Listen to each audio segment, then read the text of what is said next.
এই বাড়িটার প্রত্যেকটা ঘর আমাদের ভালোবাসার ঠিকানা, কিন্তু সময়ের সাথে সাথে সব কিছু বদলায়। দেওয়াল ফাটে, মেঝে ভেঙে পড়ে, পুরনো স্মৃতিগুলো ধুলোয় মিশে যায়। অনেকে ভাবে যখন কিছু ভেঙে যায় তখন সেটার আর কোনো মূল্য নেই, কিন্তু সত্যিই কি তাই?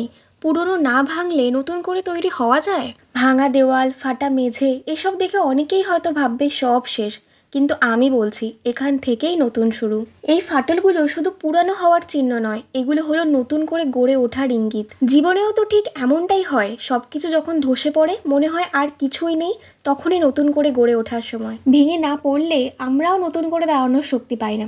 যেমন এই বাড়িটাকেই দেখো, পুরনো সব সরিয়ে নতুনভাবে তৈরি করা হচ্ছে।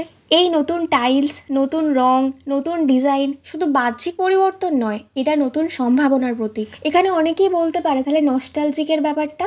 হ্যাঁ, কিছু পুরানো স্মৃতি রেখে দিতে হয়, কিন্তু সামনে এগোতে গেলে পরিবর্তনও দরকার, ঠিক যেমন এই বাড়িটাও হয়েছে। জীবনে যখন কিছু শেষ হয়ে যায় তখন মনে হয় সব হারিয়ে ফেলেছি, কিন্তু ঠিক তখনই শুরু হয় নতুন গল্প। তাই বলছি, শোনো বন্ধু, ভেঙে পড়ো না, বদলে যাও, নতুন করে গড়ো নিজেকে। কারণ সময় বদলালে আমাদেরও বদলাতে হয়। জীবনে এমন সময় আসবেই যখন সব কিছু মনে হবে অন্ধকার, মনে হবে আর কিছুই করার নেই, কিন্তু বিশ্বাস করো, এই অন্ধকারটাই তোমাকে নতুন করে জ্বলে ওঠার সুযোগ দেবে। একটা পুরনো বাড়ি যদি নতুন হয়ে উঠতে পারে, তাহলে তুমি কেন পারবে না? কষ্টগুলোকে শক্তিতে বদলাও, আর ব্যর্থতা থেকেই শিখে নাও।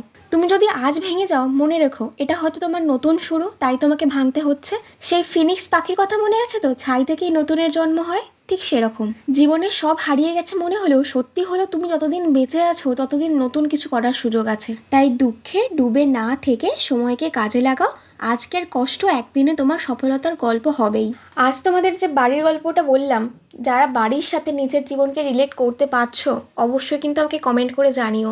আমিও শুনি আমি ঠিক না ভুল, তোমাদের মন্তব্য আমাকে জানিও।